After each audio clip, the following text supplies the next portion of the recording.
மக்கள் வாக்களித்தது விஜய். ஆனால் ஆளும் தாவேக அரசின் முதல் பட்ஜெட்டை பார்த்த பிறகு மக்கள் கேட்கும் கேள்வி ஒன்றுதான். வாக்குறுதிகளை சொன்னவர் விஜய், ஆனால் பட்ஜெட்டை வழிநடத்துவது யார்? இந்த காணொளி விஜய்க்கு எதிரான காணொளி அல்ல. அதே நேரத்தில் புதிய அரசு கொஞ்சம் காலம் கொடுங்கள் என்று எல்லாவற்றையும் கடந்து போகும் காணொளியும் அல்ல. விஜய் மீது மக்கள் வைத்த நம்பிக்கையை விஜயை சுற்றியுள்ளவர்கள் தவறாக பயன்படுத்துகிறார்களா என்ற சந்தேகத்தை எழுப்பும் காணொளி. தமிழ்நாடு அரசு இந்த பட்ஜெட்டில் வரவேற்க வேண்டிய அறிவிப்புகள் இருக்கின்றன. பள்ளிக்கல்வித்துறைக்கு 44,500 கோடி ரூபாய், மாணவர்களுக்கான மடிக்கணினி திட்டத்திற்கு 2,000 கோடி ரூபாய், சாலை மற்றும் நெடுஞ்சாலை பணிகளுக்கு 21,500 கோடி ரூபாய், பள்ளி காலை உணவு திட்டத்தையும் மதிய உணவு திட்டத்தையும் விரிவுபடுத்தியது. மேலும் இளைஞர்களுக்கு திறன் பயிற்சி, அரசு மருத்துவமனைகளில் பிறக்கும் குழந்தைகளுக்கு தங்க மோதிரம், திருமண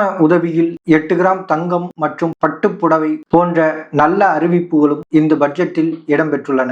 இவற்றையெல்லாம் கண்மூடித்தனமாக தவறு என்று சொல்வது நியாயமில்லை. ஆனால் இவைதான் விஜய் முன்வைத்த மாற்று அரசியலா என்ற கேள்வி எழுகிறது. ஏற்கனவே இருக்கும் திட்டங்களுக்கு முன்னால் வெற்றி என்ற பெயரை மட்டும் மாற்றிவிட்டால் அவை புதிய திட்டங்களாக மாறிவிடுமா? முந்தைய அரசின் வீடு கட்டும் திட்டம் தற்போது வெற்றி வீடு என்று மாறியுள்ளது. திறன் பயிற்சி புதிய பெயரில் தொடர்கிறது. முந்தைய முதல்வர் செல்வி ஜெயலலிதா தலைமையிலான அதிமுக அரசின் ஆடு வழங்கும் திட்டமும் மற்றொரு பெயரில் திரும்பியுள்ளது. நல்ல திட்டங்களை தொடர்வதில் எந்த தவறும் இல்லை. ஆனால் தொடரப்படும் திட்டத்தை புதிய புரட்சி போல விளம்பரப்படுத்துவது ஏன் என்ற கேள்விதான் எல்லோருக்கும் எழுகிறது. இதைத்தான் முன்னாள் முதலமைச்சர் எடப்பாடி கே பழனிசாமி அவர்கள் கடுமையாக விமர்சித்துள்ளார். பழைய திட்டங்களின் மீது புதிய ஸ்டிக்கர்களை ஒட்டியுள்ளார்கள். பெண்களுக்கு மாதம் மாதம் வழங்குவதாக சொன்ன 2,500 ரூபாயும், வருடத்திற்கு 6 இலவச சிலிண்டர்களும், முழுமையான விவசாய கடன் தள்ளுபடி என்ற தேர்தல் அறிவிப்புகளும் என்ன ஆனது என்ற கேள்வியை அவர் எழுப்பியுள்ளார். அதேபோல் முன்னாள் முதல்வர் மு.க. ஸ்டாலின் இதனை திராவிட மாடலின் மறுபதிப்பு என்று விமர்சித்துள்ளார். உதயநிதி ஸ்டாலின் தேர்தல் வாக்குறுதிகளை நிறைவேற்றுவதற்கான பாதை வரைபடமே பட்ஜெட்டில் இல்லை என்று விமர்சித்திருக்கிறார். அதற்காக எதிர்க்கட்சிகள் கூறுவதையெல்லாம் அப்படியே ஏற்றுக்கொள்வதும் சரியானதாக இருக்காது. ஏனென்றால் பாமக தலைவர் அன்புமணி ராமதாஸ் போன்றவர்கள் சில திட்டங்களையும் வரவேற்றுள்ளனர். மதிமுக பொதுச் செயலாளர் திரு வைகோ அவர்கள் இது சமமான வளர்ச்சி உதவும் என கூறியுள்ளார். ஆனால் என்னை பொறுத்தவரை இந்த பட்ஜெட் முழுமையான புரட்சிகர பட்ஜெட்டும் அல்ல, முழுவதும் பூஜ்ஜியமான பட்ஜெட்டும் அல்ல. நல்ல அறிவிப்புகளுக்குள் பெரிய வாக்குறுதிகள் மறைக்கப்பட்டுள்ள பட்ஜெட். தமிழ்நாட்டின் நிலுவைக் கடன் 10 லட்சம் கோடிக்கும் அதிகமாக இருக்கிறது. நிதி பற்றாக்குறை 1 லட்சம் கோடிக்கும் அதிகமாக உள்ளது என நிதியமைச்சர் மரிய வில்சன் அவர்களே தெரிவித்துள்ளார். அதனால் நிதி நிர்வாகத்தை சரி செய்ய குறைந்தது 2 ஆண்டுகள் ஆகும் என கூறியுள்ளார். நிதியமைச்சர் கூறுவது உண்மை என்றால் விஜயை சுற்றியுள்ள தேர்தல் ஆலோசகர்களிடம் நாம் கேட்க வேண்டிய கேள்வி ஒன்று இருக்கிறது. தேர்தல் அறிக்கையை தயார் செய்யும் போது தமிழ்நாட்டின் நிதிநிலை பற்றி நீங்கள் அறிந்திருக்கவில்லையா, அல்லது அறிந்திருந்தும் பொய் சொல்லி வாக்குகளை பெற வேண்டும் என்பதற்காக இப்படி ஒரு அறிக்கையை தயார் செய்து விஜய் அவர்களிடம் கொடுத்தீர்களா? அப்படி நீங்கள் எது செய்திருந்தாலும் அது நிர்வாக அறியாமை என்பதைத்தான் நாம் கூறியாக வேண்டும். அதையே அரசியலாக கூற வேண்டும் என்றால் இப்படி ஒரு தேர்தல் வாக்குறுதியை தயாரித்தவர்களுக்கு அரசியல் பொறுப்பின்மை மட்டும்தான் இருந்திருக்கிறது என கூற வேண்டும். இந்த இரண்டில் எது உண்மை? பெண்களுக்கு மாதம் 2,500 ரூபாய், வருடத்திற்கு 6 கேஸ் சிலிண்டர்கள் இலவசம், வேலையில்லாத அனைத்து இளைஞர்களுக்கும் உடனடியாக வேலை, விவசாய கடன் முழுவதும் தள்ளுபடி. இதை அனைத்தையும் 6 மாத காலத்திற்குள் செய்யுங்கள் என யாரும் உடனடியாக கேட்கவில்லை. ஆனால் முதல் ஆண்டில் எதை செய்ய வேண்டும், 2வது ஆண்டில் எதை செய்ய முடியும், 3வது ஆண்டு அல்லது 4வது ஆண்டுக்குள் நாம் எட்டக்கூடிய இலக்கை பொறுத்து என்னென்ன வாக்குறுதிகளை நிறைவேற்ற முடியும் என்ற குறைந்தபட்ச கால அட்டவணையாவது இந்த பட்ஜெட்டில் கூறியிருக்க வேண்டாமா? அப்படி கூறியிருந்தால் உங்களை நம்பி வாக்களித்த மக்களுக்கு கூடுதல் நம்பிக்கை கண்டிப்பாக ஏற்பட்டிருக்கும். பணம் இல்லாதது பிரச்சனையாக இருக்கலாம், ஆனால் குறைந்தபட்சம் கால அட்டவணை கூட இல்லாதது நம்பிக்கையின் பிரச்சனையாகிவிடும். பொருளாதார நிபுணர் மான்டேக் சிங் அலுவாலியா தலைமையில் அரசின் வருவாயை அதிகரிக்க குழு அமைக்கப்பட்டுள்ளது. ஆனால் ஒரு கிராமப்புற பெண்மணியோ அல்லது ஒரு கிராமப்புற இளைஞரோ அல்லது ஒரு குடும்ப தலைவரோ அல்லது ஒரு சாதாரண விவசாயியோ நீங்கள் எந்த நிபுணர் குழுவை அமைத்தீர்கள், அதற்கு என்னென்ன திட்டங்களை வகுத்தீர்கள் என்பதை பார்க்க மாட்டார்கள். ஒரு நடிகராகிய விஜய்க்கு நம்பி வாக்களித்து நாம் முதல்வராக்கியுள்ளோம், அவர் கொடுத்த வாக்குறுதிகளை காப்பாற்றினாரா என்பதைத்தான் அந்த பாமர மக்கள் எதிர்பார்ப்பார்களே தவிர வேறு எந்த எதிர்பார்ப்புகளும் அவர்களிடத்தில் இருக்காது. அந்த எதிர்பார்ப்புகள் பொய்யாகும் போது அவர்கள் உங்கள் மீது வைத்துள்ள நம்பிக்கை கண்டிப்பாக சுக்குநூறாக உடைந்து போகும். தொழில் நிறுவனங்களின் குரல் என்பது வேறாக இருக்கிறது. தமிழக வெற்றி கழகத்தின் ஆட்சி அமைந்தவுடன் பெரிய பெரிய நிறுவனங்களின் சிஇஓக்களை சந்தித்து அதனை செய்திகளாகவும் ரீல்ஸ்களாகவும் வெளியிடுகிறீர்கள். பன்னாட்டு நிறுவனங்கள் பெரிய கார்ப்பரேட் கம்பெனிகளின் உயர் அதிகாரிகளுடன் ஆலோசனை நடத்துகிறீர்கள். ஆனால்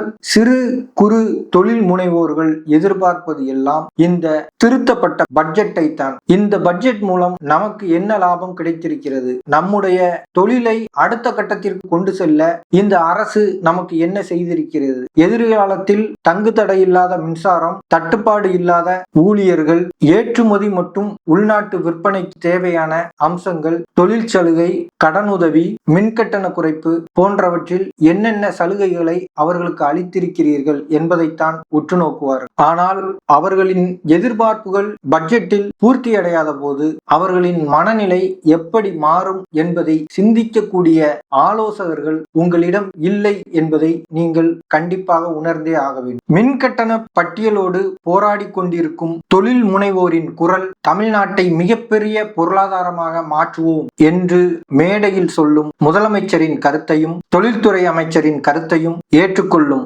ஆனால் அந்த பொருளாதாரத்தின் முதுகெலும்பான சிறு தொழில்களின் மின் கட்டணத்தை பற்றி பட்ஜெட்டில் பேசவில்லை என்றால் அது எதிர்மறை விமர்சனங்களை கண்டிப்பாக ஏற்படுத்தும். இது அரசியல் விமர்சனமாக, அரசியல் கட்சிகளின் விமர்சனமாக மட்டும் இருக்காது, சிறு குறு தொழில் முனைவோரின் விமர்சனமாகவும் அதில் பணிபுரியும் அல்லது வேலை இழக்கும் தொழிலாளர்களின் விமர்சனமாகவும் கண்டிப்பாக எதிர்காலத்தில் உருவெடும். பெரிய தொழில் நிறுவனங்களுக்கு முதலீட்டு மாநாடு, சிறு தொழில் நிறுவனங்களுக்கு வெறும் மின் கட்டண நினைவூட்டல், இதுதான் மாற்று பொருளாதாரமா என்ற கேள்வி அவர்களிடம் கண்டிப்பாக எழும். இன்று அறிவிக்கப்பட்டுள்ள வேளாண் பட்ஜெட்டிலும் பல வரவேற்கக்கூடிய திட்டங்கள் இருக்கின்றன.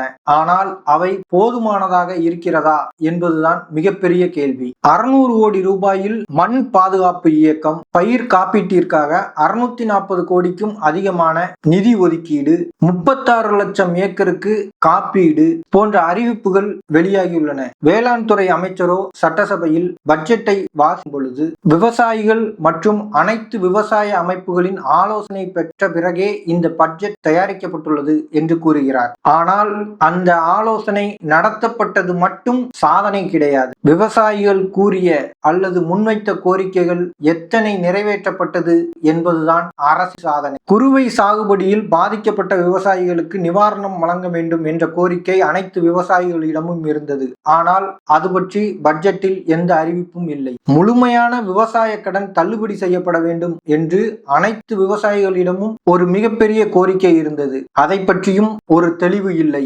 நெல்லுக்கும் கரும்புக்கும் தேர்தல் வாக்குறுதியில் அளிக்கப்பட்ட விலை நிர்ணயம் பற்றி இப்போது எந்த தகவல்களும் பட்ஜெட்டில் இடம்பெறவில்லை. இதையெல்லாம் தாண்டி சிறிய பிரச்சனைகளாக பொது தளங்களில் பேசப்பட்ட விவசாயிகளுக்கு தார்ப்பாய் வழங்குவது என்பது நல்ல திட்டம்தான். ஆனால் விவசாயிகளின் வாழ்க்கையை கிழிந்து கொண்டிருக்கும் போது வெறும் தார்ப்பாய் மட்டும் தீர்வாகுமா? விவசாயிகள் அறுவடை செய்யும் நெல்லை பாதுகாக்க குடோன்கள் அமைக்கும் திட்டம் பற்றி எந்த அறிவிப்புகளும் இல்லாதது இந்த தார்ப்பாய் வழங்குவதன் மூலம் மூடி மறைக்கப்படும் என நீங்கள் நினைத்து விட்டீர்களா? விஜயை சுற்றியுள்ள அரசியல் அணியின் முக்கிய முகமாக இருக்கும் ஆதவ் அர்ஜுனா ஒரு கருத்தை தெரிவித்துள்ளார். எதிர்க்கட்சிகளுடன் தேவையற்ற மோதலில் ஈடுபடாமல் அரசின் பட்ஜெட் மற்றும் அது தொடர்பான விஷயங்களில் கவனம் செலுத்துமாறு கூறியுள்ளார். நல்ல அறிவுரைதான். ஆனால் எதிர்க்கட்சிகளின் விமர்சனத்திற்கு பதில் சொல்லாமல் இருப்பது நிதானம்தான். ஆனால் விவசாயிகளின் குரல்களுக்கும்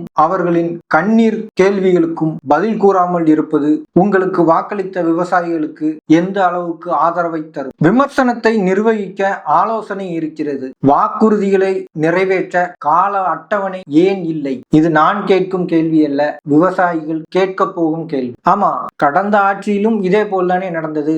அப்போ எங்களுடைய ஆட்சியை மட்டும் ஏன் குறை கூறுகிறீர்கள் என நீங்கள் கேள்வி கேட்கலாம். கடந்த ஆட்சியின் தவறுகளை திருத்துவதற்காக தான் புதிய ஆட்சி அமைய வேண்டும், புதிய முதலமைச்சராக எங்கள் விஜய் வேண்டும், எங்கள் அண்ணன் வேண்டும் என திரு ஜோசப் விஜய் அவர்களை மக்கள் தேர்ந்தெடுத்துள்ளனர். கடந்த அரசின் தவறு புதிய அரசுக்கான அனுமதி சீட்டு அல்ல.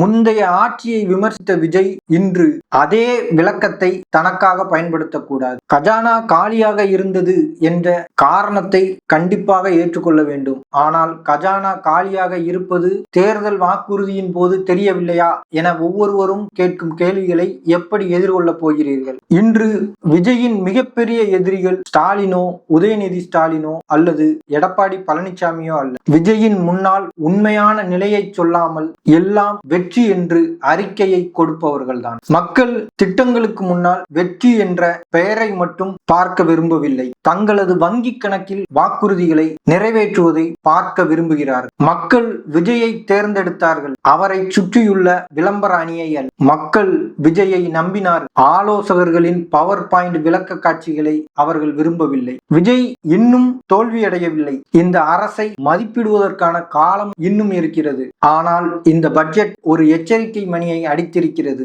விஜய் அந்த எச்சரிக்கை மணியை கேட்பாரா அல்லது அவரை சுற்றியுள்ளவர்கள் தாவேக எம்எல்ஏக்கள் அடிக்கும் கைத்தட்டல் சத்தங்களிலும் தட்டும் மேசை ஒலிகளிலும் மக்களின் குரல் மறைந்து விடுமா? இதுதான் இந்த பட்ஜெட்டின் இந்த நிகழ்வின் மறுபக்கம்.